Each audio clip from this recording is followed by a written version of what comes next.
Are electronic cigarettes dangerous? At this point, the public health expert in me is screaming, "Of course, you idiot! Do you know nothing?" Certainly, there are very real fears that these sleek electronic tubes are hooking a new generation of kids on nicotine, and that this drug should not be considered safe and socially acceptable in any form.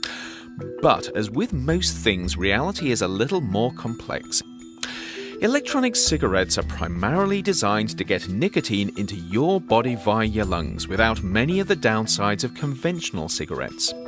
The beauty of the system is that you retain the physical experience of smoking, or vaping as it's called in this case, but without the actual smoke.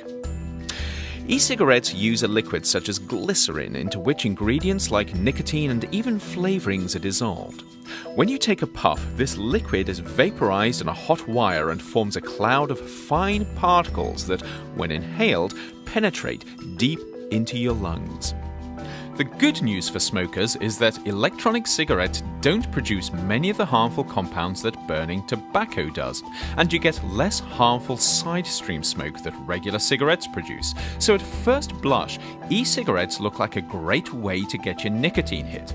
They might even possibly help some people kick the smoking habit, although the jury is still out on that one.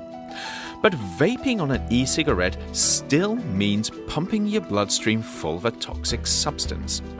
Nicotine is addictive, it's toxic at high doses, and it has a whole range of effects at lower doses that may not be good for you. But surprisingly, there's not much known about whether the occasional vape presents a significant risk. However, when you puff on an e-cig, it's not just nicotine you're inhaling. Recent research has shown that in addition to what they're designed to do, some electronic cigarettes deliver a range of hazardous metals and other chemicals direct to your lungs with each inhale.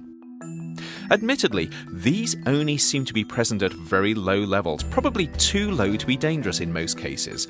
But without regulations on e-cig performance and use, this may not always be the case. What's worse, because of these potential contaminants, even nicotine-free electronic cigarettes may be more harmful than people think if they're not regulated. That said, there's no reason why the technology can't be developed to avoid unwanted contamination.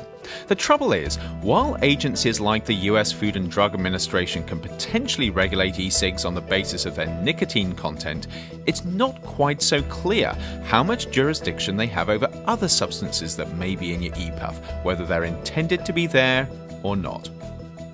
If you have any thoughts on electronic cigarettes and their regulation, please join the conversation in the comments. And remember to check out the additional resources in the blurb below.